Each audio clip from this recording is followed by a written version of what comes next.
કેમ છો મારા ભાઈબંધો અને એની વાલી બેનપણીઓ, welcome back to my channel. Because હવે આપણી પાસે થોડી ઘણી ઓડિયન્સ છે. We recently cross 30,000 subscribers on YouTube. મેં ક્યારે એક્સપેક્ટ નહોતું કર્યું કે આટલા બધા લોકો મને YouTube પર ફોલો કરશે. ઓલ્સો માય લાસ્ટ વ્લોગ બહુ બધા લોકોએ મારા વખાણ કર્યા છે, બહુ બધા મને સ્વીટ મેસેજીસ આવ્યા છે અને મને મારા વખાણ સાંભળવા બહુ જ ગમે. તો એટલા માટે હું આ બીજો વ્લોગ બનાવું છું અને વ્લોગ્સ બનાવતી રહીશ. તો તમે મારા વ્લોગ્સ જોતા રહેજો, સબસ્ક્રાઇબ કરતા રહેજો. તો મેં લાસ્ટ વ્લોગ પોસ્ટ કર્યો હતો about turning 28 and my journey from engineering, પછી MBA કર્યું, IIM કર્યું, પછી Amazon કર્યું and now I am creating content. એક ક્વેશ્ચન છે જે મને સૌથી વધારે પૂછવામાં આવ્યો છે કે તમે બીઇંગ અ ગુજરાતી મીડિયમ સ્ટુડન્ટ, તમે કેટની પ્રિપરેશન કઈ રીતે કરી, તમે એક્ઝામ્સની તૈયારી કઈ રીતે કરી અને મેઇનલી ઇન્ટરવ્યુઝ કઈ રીતે ક્રેક કરી. અને આઈ રિયલાઇઝ કે યાર બહુ બધા લોકો છે કે જે સિમિલર બેકગ્રાઉન્ડમાંથી આવે છે. So here I am going to talk about my journey. I am not a teacher.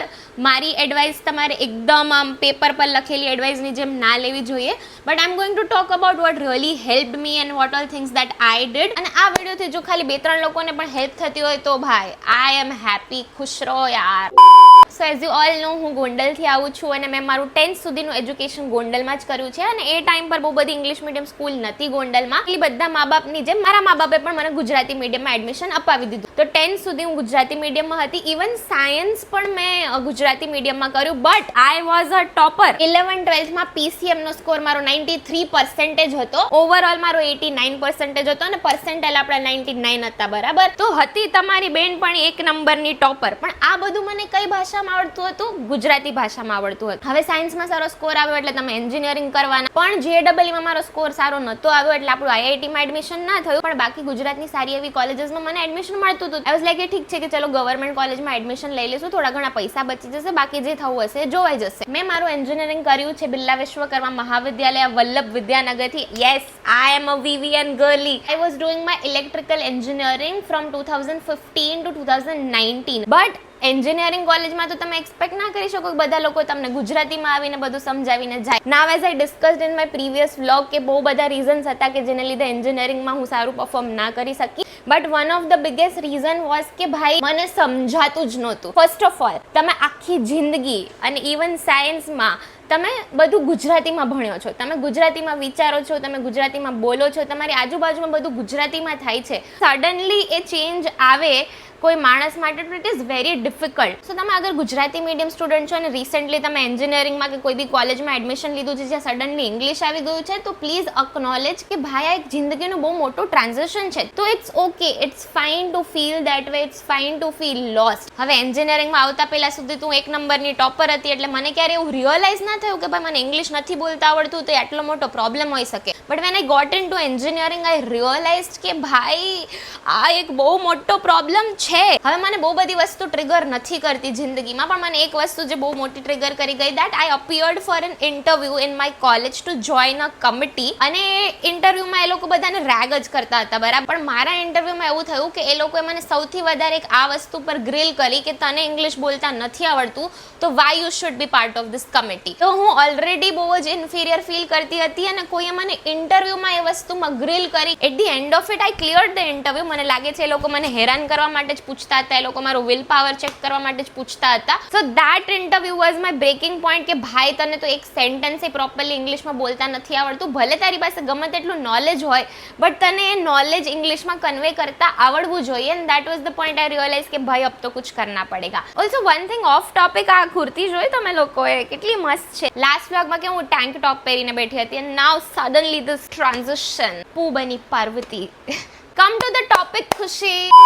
And હવે સ્ટાર્ટ થાય છે મારી રિયલ જર્ની. હવે એન્જિનિયરિંગમાં તો આપણું કંઈ ભેગું થતું નહોતું એટલે મેં કીધું કે હવે આપણે કેટ કરવી પડશે. સો હું વલ્લભ વિદ્યાનગરમાં હતી અને એ ટાઈમ પર સૌથી પોપ્યુલર ક્લાસીસ ત્યાં હતું એન્ડેવર. તો મેં એન્ડેવરમાં મારું કોચિંગ સ્ટાર્ટ કર્યું. For the first year of my cat preparation I think I did study a bit here and there but I was constantly ડિસ્ટ્રેક્ટેડ. અને મને જે વસ્તુ પર સૌથી વધારે ફોકસ કરવાની જરૂર હતી which is verbal ability section, એ વસ્તુ પર મેં એટલું ધ્યાન નહીં આપ્યું. જેટલી હોશિયારી મારતી હતી કે ભાઈ આપણું તો રમતા રમતા કેટ નીકળી જશે એવું કાંઈ થયું નહીં. કોઈ વસ્તુ રમતા રમતા નીકળતી નથી. હું અહીંયા મારું કેટ રિઝલ્ટ લગાવું છું. એઝ યુ કેન સી કે મારા DILR માં 93 પર્સન્ટાઇલ, ક્વોન્ટમાં 94 પર્સન્ટાઇલ, પણ વર્બલ એબિલિટી સેક્શનમાં આપણે હગી દીધું છે ખાલી 62 પર્સન્ટાઇલ, જેના લીધે મારા ઓવરઓલ પર્સન્ટાઇલ પણ 88 છે. And as we all know કે કેટમાં સેક્શનલ કટ ઓફ હોય તો મને એક પણ IIM માંથી કોલ નતો આવ્યો, અને મને તો એવું હતું કે ભાઈ હું તો IIM માંથી જ MBA કરીશ. ખબર નહીં એવો શું ઢઢુડો હતો મને એ ટાઈમ પર.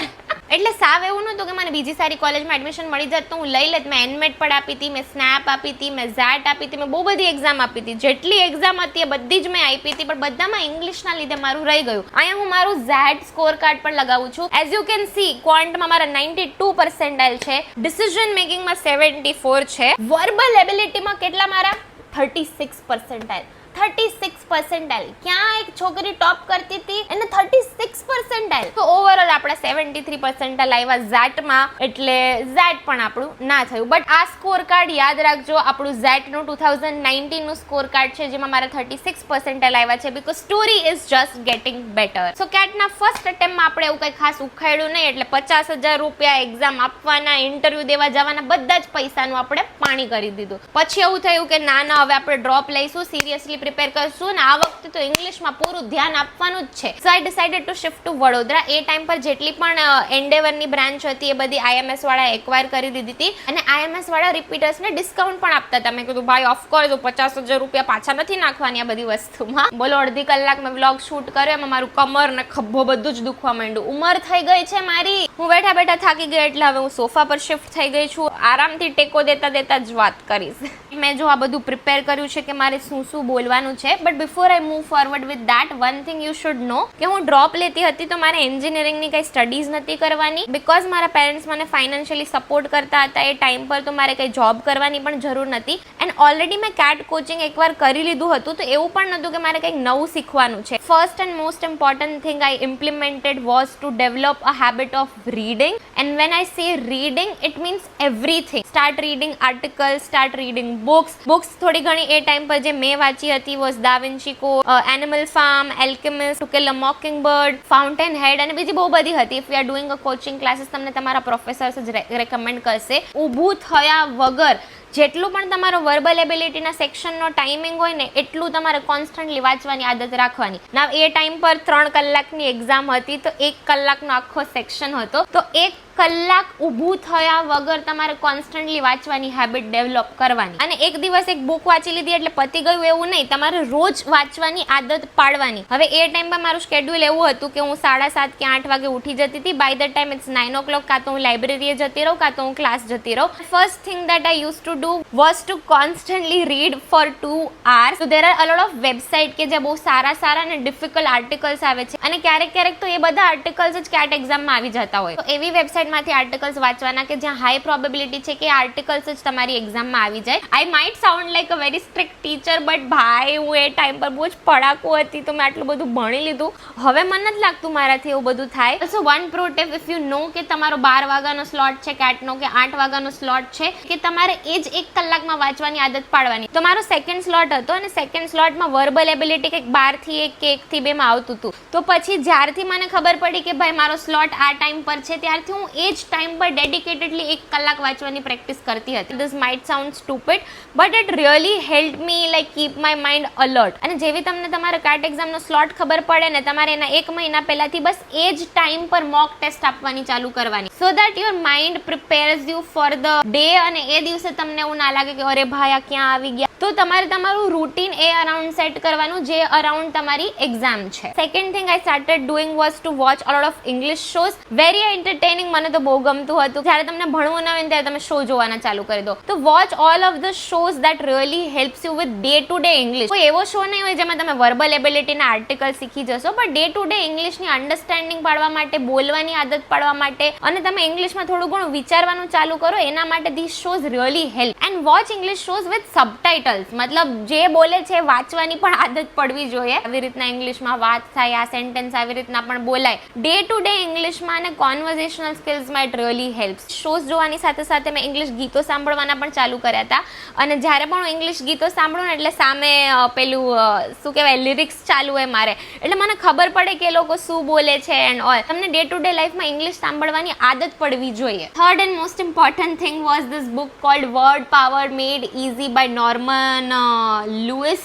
ઓ માય ગોડ, મારા ક્લાસીસમાં જ્યાં હું ક્લાસીસ કરતી હતી ત્યાં મેન્ડેટરી હતું કે આ બુક તો તમારે ગળી જવાની છે. This is like what 600-700 pages book, જેમાં 3000થી વધારે વર્ડ્સ છે. તો હું જ્યાં ક્લાસીસ કરતી હતી ત્યાં અમને સ્ટ્રિક્ટલી એવું કહેવામાં આવ્યું હતું કે આ બુક તો તમારે ગળી જવાની છે. આ બુકનો એક એક વર્ડ તમને આવડવું જોઈએ, આ બુકનો એક એક વર્ડ તમારે કઈ રીતે યુઝ કરવાનો છે એ તમને આવડવું જોઈએ. But I realise that improving your vocabulary is a very important part to understand the articles that are going to come in CAT exams. Then there was this NMAT ની preparation kit આવતી હતી, જેમાં પણ બહુ બધા words આવતા હતા. તો vocabulary related બહુ બધી exams ની પોતાની જ kit હોય છે. તો NMAT ની kit હતી, SNAP ની kit હતી. તો એમાં જેટલા પણ words આવે ને બધા words તમારે practice કરવાના ડે ટુ ડે લાઈફમાં, અને જેટલું થાય ને એટલું નવા નવા વર્ડ શીખવાની ટ્રાય કરવાની. બીકોઝ તમને vocabulary જ નહીં સમજાય તો તમને આર્ટિકલ કઈ રીતે સમજાશે, right? Fourth and again one of the most important thing is speaking in English. જેટલું ઇંગ્લિશ વાંચવું ઇમ્પોર્ટન્ટ છે એના કરતાં વધારે ઇમ્પોર્ટન્ટ તો બોલવાનું છે. ઇંગ્લિશ બોલવું ઇઝ લાઈક લર્નિંગ સાયકલ. તમે થિયરીમાં ગમે એટલું વાંચો કે ભાઈ સાયકલ ચલાવવું, આ કરવાનું, આ કરવાનું, જ્યાં સુધી તમે સાયકલ ચલાવશો નહીં ત્યાં સુધી તમને ખબર નહીં પડે. ઇટ્સ ધ સેમ, જ્યાં સુધી તમે ઇંગ્લિશ નહીં બોલો ત્યાં સુધી તમારું ઇંગ્લિશ ઇમ્પ્રૂવ જ નહીં થાય. તો તમારે બોલવાની આદત પાડવાની. નાવ આઈ અન્ડરસ્ટેન્ડ કે સ્ટાર્ટિંગમાં થોડું તમે અંડર કોન્ફિડન્ટ ફીલ કરી શકો, આપણને એવું થાય કે ભાઈ લોકો આપણી મસ્તી કરશે. Surround your self with the kind of people કે જે તમને ઇંગ્લિશ બોલવા પર એન્કરેજ કરે. હવે તમે અગર 3-4 ગુજરાતી મીડિયમ સ્ટુડન્ટ હોય ને તો બધા ભેગા થઈ જાઓ અને બધા એકબીજા સાથે ઇંગ્લિશમાં વાત કરવાની ટ્રાય કરો. હવે તમે બધા જ શીખો છો એટલે કોઈ એકબીજાને ડિમોટિવેટ પણ નથી કરવાનું. સેકન્ડલી આઈ ફીલ કે ઇંગ્લિશ વાંચવું ઇઝ ઇઝીયર દેન ઇંગ્લિશ બોલવું. બીકોઝ વાંચતી વખતે તો કોઈનું લખેલું આપણે બોલીએ છીએ, બટ બોલતી વખતે તો આપણા વિચારો છે એ આપણે કન્વે કરવાના છે. અને as a Gujarati medium student મારા બધા વિચારો ગુજરાતીમાં છે, તો હું બોલું ત્યારે મારે ટ્રાન્સલેટ પણ કરવાનું, અને મને બોલતા આવડતું નથી એટલે મારે એને પ્રોપર ફોર્મ પણ કરવાનું. So one thing that really help me is reading out loud. So દિવસની અડધી કલાક કે 45 મિનિટ્સ દિવસની હું એવી કાઢતી હતી કે જ્યાં હું આર્ટિકલ વાંચતી હોય કે ન્યૂઝ વાંચતી હોય, but I speak it out loud. તમને વાંચતા વાંચતા બોલવાની પણ પ્રેક્ટિસ થાય. Find at least 30 to 45 minutes in a day where you are constantly conversing in English. Fifth thing is use a lot of mobile games which helps you with English vocabulary and English sentences. તો બહુ બધી apps છે, તમે app store પર જશો અને English speaking, English જો મને ઇંગ્લિશનું હું જ્ઞાન આપું છું ને મારું ઇંગ્લિશ બરાબર નથી નીકળતું, બટ યા સ્નેપની એક્ઝામ હોય કે જીમેટની એક્ઝામ હોય કે કોઈ પણ એક્ઝામ હોય ને એના બહુ બધા એપ્સ આવ્યા કરે, ફ્રી એપ્સ ને એવું બધું. બહુ બધી ફ્રી મોબાઈલ રિલેટેડ ગેમ્સ આવે છે which helps you with vocabulary and sentences. એ બધી જ ગેમ્સ ડાઉનલોડ કરી લો. When I use to have like 5 to 10 minutes break between the 2 classes, or lunch કરવા જતા હોય ત્યારે 5 મિનિટનો તમને ટાઈમ મળી જાય. Whatever 5 to 10 minutes time you can find. તો download games and play games with your friends and try to keep it fun. Because તમે બહુ સિરિયસલી લેશો તો ભાઈ it is going to be very difficult. Because મને યાદ છે કે મારા કેટના સેકન્ડ અટેમ્પમાં તો હું એટલી ડિપ્રેસ્ડ હતી, મેં એટલું પ્રેશર લીધું હતું કે ભાઈ આ વખતે નહીં થયું તો મારા કરિયરનું શું થશે, એન્ડ ઓ માય ગોડ હું એટલું રડી છું. Try to interact with friends who are going through same journey. Sixth and again one of the most important thing is practice. કેટનું વર્બલ એબિલિટી હોય કે ઝેટની એક્ઝામ હોય કે સ્નેપ હોય કે એનમેટ હોય, આ બધી જ એક્ઝામની અલગથી વર્બલ એબિલિટીની મોક ટેસ્ટ આવતી હોય છે.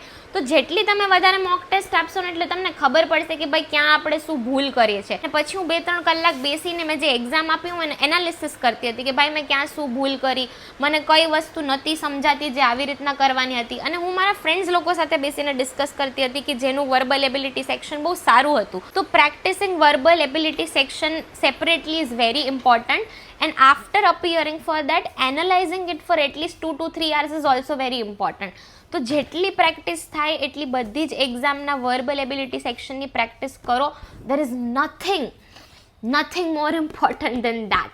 મેં કર્યું છે, મારી વાત માનો, હું સાચું જ કહું છું, કરજો. Last and most important thing that really helped me with my CAT interviews and MBA interviews and even further જ્યારે હું MBA માં IIM માં પ્લેસમેન્ટ માટે બેસતી હતી was writing your answers down. હવે તમારા દિમાગમાં why do you want to join this company, why do you want to do MBA, tell me something about yourself, નો એક brief answer તમારા માઇન્ડમાં હશે. But coming from a Gujarati medium student તમે હંમેશા એને organically તમારા ઇન્ટરવ્યુની સામે નહીં બોલી શકો, કેમ કે એ ટાઈમ પર પ્રેશર હોય, થોડા નર્વસ હોય, આપણને ઇંગ્લિશ બોલતા ન આવડતું હોય, તો બધી વસ્તુ ઓન ધ સ્પોટ ના થાય. બધી વસ્તુના આન્સર્સ લખીને રાખવાના. વાઇલ યુ આર પ્રેક્ટિસિંગ તમારે છે ને એ કેમેરાની સામે જોઈને બોલવાનું. હમણાં તો બધા ઇન્ટરવ્યૂઝ ઓનલાઈન થઈ ગયા છે. 2020માં અને 19માં બિફોર કોવિડ અમે લોકો ઓફલાઈન ઇન્ટરવ્યૂઝ આપવા જતા હતા, તો એ તો દેટ્સ ઇવન સ્કેરી. એક તો તમે કોન્શિયસ ના થઈ જાઓ સ્ક્રીનમાં પોતાની જાતને જોઈને, એ બી તમને અચાનકથી ઇંગ્લિશ બોલવાનું આવે તો તમારા થોટ્સ એ ટાઈમ પર ભલે આવતા હોય પણ એ બોલવામાં તો નીકળવું જોઈએ ને. તો બધા આન્સર્સ લખીને રાખવાના અને લખેલા આન્સર્સને બોલવાની પ્રેક્ટિસ કરવાની, which will really help you like speak confidently in front of an interviewer. બાકી તો ઇન્ટરવ્યુની પ્રિપરેશન કઈ રીતે કરવી એનો તો એક અલગથી જ વ્લોગ બની શકે છે.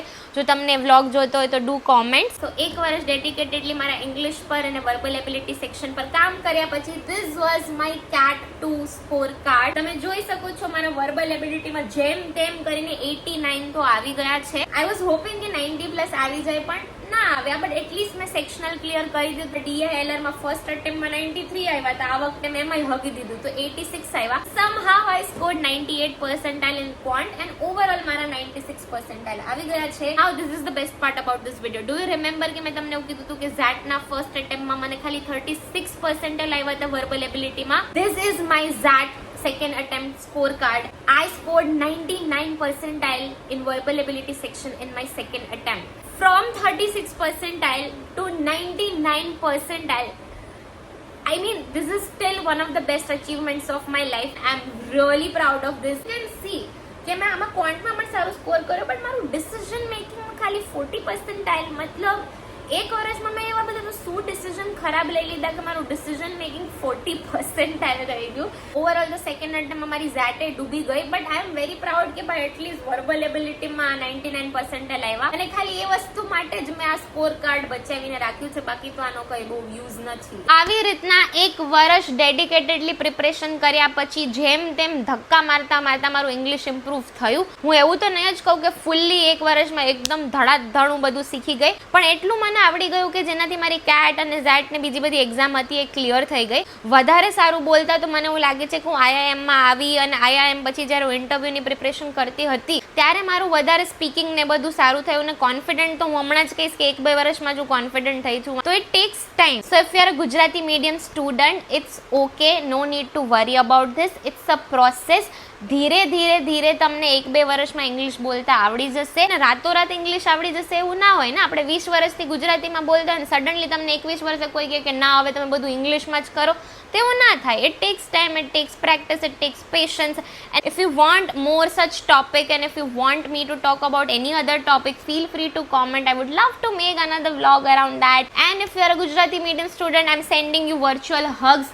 I'm sure કે there will be a time કે જ્યાં બધું મેટર જ નહીં કરે. જેમ કે આજની તારીખમાં હવે મને મેટર નથી કરતું કે હું ગુજરાતી મીડિયમ સ્ટુડન્ટ છું કે ઇંગ્લિશ મીડિયમ સ્ટુડન્ટ છું, બરાબર છે.